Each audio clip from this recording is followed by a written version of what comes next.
Well, first of all, got to give Kentucky credit. They played really well for 4 quarters. We didn't play well for 4 quarters. We played a really good second half. And against good football teams, you can't do that. We didn't make plays in the first half. We had, if you look at it statistically, our defense played extremely well in the first half. Our offense outgained them, but we didn't make plays. We had opportunities to make plays. Really, the same thing that troubled us throughout the season troubled us again here today. Drop balls, missed opportunities. So that's really kind of the story of the game. Obviously, we gave up a big play on special teams, and we missed an execution opportunity on special teams. So that's where we're at. Give Kentucky all the credit in the world. All the credit in the world. We didn't play the way we're capable of playing, and that's why the game ended up the way it ended. Open up the questions. Please raise your hand. We can get a mic to you. Start over here on the left. James, over here to your left. It's 27-21. You have 4th and 7, and you decide to kick the field goal. What went into your thinking, and did you consider going for it? Yeah, it really was going to come down to how close we could get it to 4th and short, as well as our defense had been playing all day long, and with us having 3 timeouts left, we were either going to have to score in that situation if we went for it, or we were going to have to kick a field goal, which still would have put it in a situation where we could have got a field goal on that last drive. So it really just came down to how long was the 4th down going to be, and the fact that we had managed the timeouts pretty good. We still had 3 available. If we're able to stop them on those, first 3 plays, be able to go 3 and out, use our timeouts, we weren't able to do that. So obviously when you don't stop them, they run 4-minute offense, and they're able to get a first down and burn timeouts, then obviously it looks like you should have went for it, in an earlier situation. But it just really comes down to executing. We didn't execute. The first half we didn't execute on offense.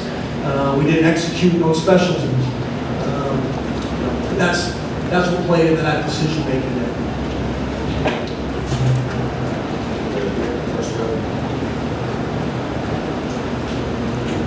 Coach, what is the nature of Trace McSorley's injury, and how proud are you that he came back in the second half and was able to lead and come back to this team? Yeah, we don't typically get into the specifics. I know it got out there. Obviously, Trace was experiencing some discomfort. The doctors felt like he could go, but it really just came down to Trace, how Trace felt. We first went out there, he wasn't feeling real good, and then felt good from that point on. And obviously, we're going to confirm some things now, but it really just came down to what the doctors thought and what Trace thought, and didn't feel like he could go early.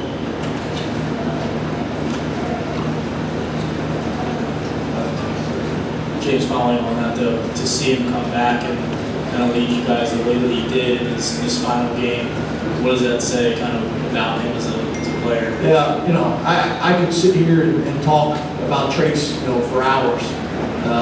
I think today was a really good example of the type of leader he is, the type of player he is, the type of person he is.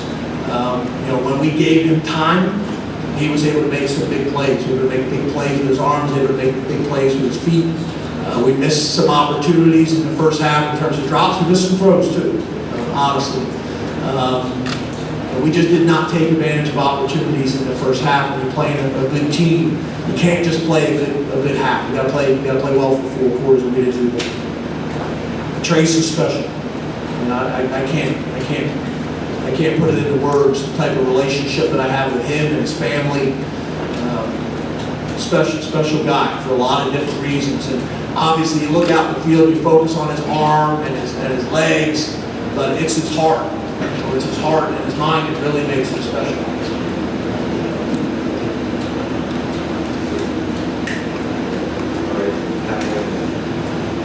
James, you'd said the special teams, the inconsistencies there that's mentioned so probably all season. How do you kind of handle that? I mean, did you see progress throughout the year from them, or what's kind of the status of that position group moving forward? Yeah, I think it's a couple of things. It's inconsistency. You know, we punt the ball 73 yards once, and then we shank the next, and that's kind of happened kind of throughout the year. It's our execution. You know, it's responsibility of us as coaches to make sure they're confident and understand what their responsibilities are. We haven't done it. You know, we haven't done it consistently all year long, so it's a concern coming into the season. We knew relying on 2 true freshmen. You know, from the specialist position, that was going to be a little bit of a concern. But we also had some opportunities that we haven't made. You know, haven't made plays, haven't done consistently what we need to do. Like everything, we'll evaluate it. You know, we'll take a deep dive in it. We'll ask tough questions to ourselves. You know, and we'll look at everything. You know, A through Z, we'll look at everything. We'll have tough conversations. We'll do what we got to do to get better. But it was not up to our standards today. It wasn't up to our standards all year long. James, I was wondering if you could discuss the fake punt early, what effect that had on momentum, why you decided to do that? Yeah, we've been working that. You know, we dropped the ball. We don't drop the ball. I think we get the first down. You know, it's hard to fumble the ball on a 4th and short situation and pick it up. You know, went into this game wanting to be aggressive. We knew we were going to call that. We had another one we were going to call if the situation presented itself. But we wanted to play the game aggressively. You go for it on 4th and short, you don't get it, you get criticized for it. You don't go for it on 4th and short, and you punt the ball, I get it. It comes down to us doing a better job as coaches and as players of executing. The reality is, the punt late in the game, you know, it was pretty obvious that our defense was playing well. The reason they were able to play early in the game well is because of field position. You know, we took that risk right there, wanted to be aggressive and keep the ball in our hands and give ourselves the best chance to go down and score. We didn't execute, gave them great field position, gave them momentum, there's no doubt about it. You pick up that first down, you don't fumble a snap, you go down and score, it's a different story obviously in the first half.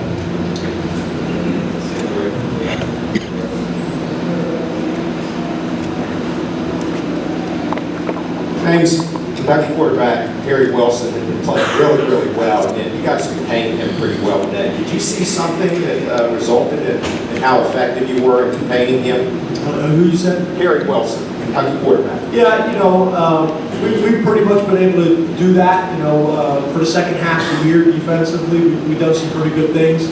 I think the biggest issue is the running back. We contained him for a little bit, but he made just enough plays consistently, kind of throughout the game, and that's just that they wanted to play. They want to play, you know, really good defense, you know, play smart on special teams and run the football. That's kind of who they are. You know, I think you look at their running back who played in the game. You look at their outside linebacker, defensive end who played in the game. I do think it's a real positive thing for Kentucky's program. I think it's a really positive thing for college football. That guys like that decide to play in the game when you see kind of across the country that not happening. And I know you can make arguments both ways, and I'm not pounding the table in either direction. But I do think, you know, that was a great sign for college football. And obviously those guys factored in today. You know, the quarterback, we felt like we'd have an opportunity to kind of limit some of the things that they were doing, but it really came down to our game plan, trying to stop the running back. And he was able to make too many plays. Left in the front row. Can you address Rob Redford's status, why he's not playing? Yeah, Rob was suspended for a violation of team rules. James, you mentioned Vinny Snell and Josh Allen are alluded to. Having competed with Casino on the field, what makes them so good? The three guys that we knew that we had to stop were Fowler, Snell, and Allen. You know, we knew that. You know, and I think, you know, really all three of them showed up today. You know, just we knew Fowler was going to be a problem, Allen was going to be a problem, Snell was going to be a problem. You know, they built their program around those guys. They built their season around those guys. There are guys that can hurt you a lot of different ways. They're tough, they're athletic, they're smart, they're physical. They played well. They made plays, you know, in timely situations, you know, like great players do. It's, we talked before about, you know, trying to get the 10 minutes here for the 3rd straight year. Penn, at Penn State, Nittany, not getting that. How do you view this team and this program after falling short of that going forward? And, it's kind of an error with what you guys are sort of, the younger guys. How do you just kind of view this team going forward after this? Yeah, obviously we're disappointed. The losses that we had this year, they're hard. They're hard for us to swallow, hard for the fan base to swallow. I get it. I watch college football like everybody else does. It's hard. It's hard to win at the highest level. We've had 3 really good years. 3 years, you look at our last 3 years compared to those programs in the country, we're up there with the best of them. But obviously we played a lot of young players this year. There's a lot of excitement, a lot of hope for our future. We got some guys that have some decisions to make, obviously. But obviously today hurts. But I know that locker room we just got done talking about is excited about the future. We got some things that we got to get cleaned up. We got to get some things that we got to get corrected, and we got to take ownership of all the things. So, gentlemen, we're going to Trace McSorley. We're going to go over to right for our next question. James, as you look back on this season, you've had 2 separate instances where you've had situations on 4th down, including the Ohio State game where you take the ball out of Trace's hands. As you look back on this year as a whole, how difficult will that sit with you? Yeah, I get it. Our biggest issue, offensively this year, we rushed for more yards this year after losing Saquon Barkley. We rushed for more yards per carry. We led the Big Ten in passing the last 2 years, and we weren't able to consistently throw the ball this year. We had too many drops. That showed up again today. So, to me, that's the biggest issue with our offense this year. That showed up in this game as well. Obviously, I want to talk about Kentucky. We can go back and talk about a lot of plays throughout the season. But to me, overall, that was our issue with our offense this year. We weren't consistent enough in the passing game. James, what would it have taken you to keep Trace out of the game after his injury? And Trace, if I can ask Trace, what would it have taken you not to return to the game? Well, I think the first thing is it always starts and ends with the doctors. They're going to make that call. And then after that, it's a conversation with Trace. And I think, at first, we weren't sure. And that was my conversation with Trace. And he didn't necessarily tell me that he couldn't go, but I know Trace. I could see his eyes and I could tell his movement. I wasn't going to put him back in there. And then some time went by and he ran around a little bit, felt better, felt confident. So once the doctors, left it up to Trace, and that's my conversations with Trace, and that's me knowing Trace, and that's me watching Trace. And obviously you saw how he was able to play, after that first year or 2. Yeah, I say kind of what you said. It's kind of the doctors say it's just a matter of how it felt and kind of pain management.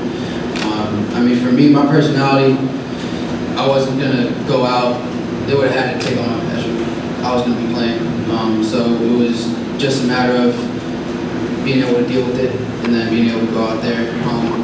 I've been through too much. This team's been through too much for it to be a little pain deal or whatever. If they said it kind of what they told me, just a matter of dealing with the discomfort. If I could do that, I was gonna do it. From the left. Trace, we were told it was a broken foot by Chris. True or not true? I just want to know what we're dealing with. Unclear right now. We haven't had any definitive decisions or information. We're going to find that out.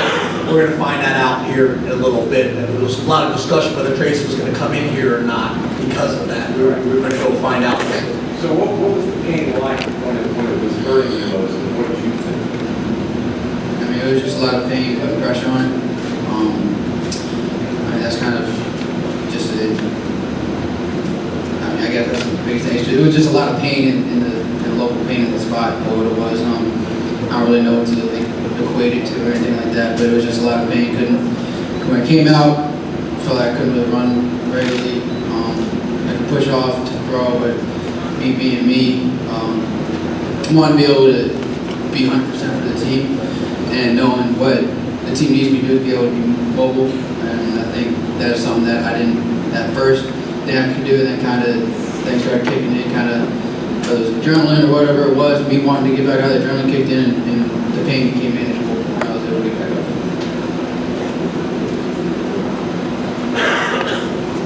Last question. Back on the left. Trace, for you, those final couple drives, a lot of the guys are looking towards our freshmen. Guys are going to be on campus for several more years. Look around, walk up the field. What do you think you leave Penn State in terms of what's next? And additionally, just want to know your thoughts on Sean Clifford. Obviously, he was ready to get in the game. It seemed like to be trailing you the entire time. If you need to get back in there, Coach Franklin, your thoughts on Clifford, how he performed with this surprise call to action today? Yeah, I'd say with kind of the first part of your question about what's to come with a lot of these young guys, I think the talent out of the young guys right now is, I don't want to put a ceiling on them because I really think they can go as far as they want to. It's going to be a matter of work ethic and buying into Coach Franklin and his program, and those guys putting team before self and doing everything that they can to make this program, this team better. They buy in. The amount of talent out there. I talked to this guy after. The month Justin Shorter had, in my mind, was the best month I've seen this last month out of any of those kids. He grew leaps and bounds in that last month. And that can be said for all those guys. They just continue to get better and better. And I sit back and I look at guys that that's taking on the field much. Rasheed Walker, Jason Owen, a couple of those guys that, as now an alumni, which is weird to say, but I'm excited to watch what those guys are going to do. And I'm excited to see where the leaders of those young guys are going to be able to carry this team. And a guy like Cliff, he's a guy that can lead. And like you said, he's always going to be ready. He's always going to be prepared. He came in today when his number was called. He went in, operated, and did what he had to do. But then the rest of the time, he was trailing my hip, asking questions, coming back. I'm excited to see what his career is going to look like because he's got everything that you need in a quarterback to be successful. And I think he's going to be able to continue to make those strides, leaps and bounds, and take control. And then, whether it's next year, 2 years, 3 years from now, whenever his time is, he's going to be ready. I think we create a lot of competition in that room. I think the thing that probably Trace, didn't mention, though, is he's left a legacy, not only on our team, but in that quarterback room. How he practices, how he prepares, how he watches film, how he takes notes, how he asks questions, the buy-in, the summer workouts, the spring ball, all of it. So when you have a player like Trace that's done it the right way, both on and off the field, academically, athletically, socially, the whole package, it sets the tone for the young guys, and they have so much respect for them. Cliff, Tommy, Levis, all those guys, Schuster, they've all learned from Trace, what he's done well, what he's done to give himself the best chance to be successful, what he's done well to give the team the most chance to be successful. So Trace will be remembered for a long time, not only with our fan base, but also with the people in our locker room, with the people on our team. Coach Trace, thank you for your time.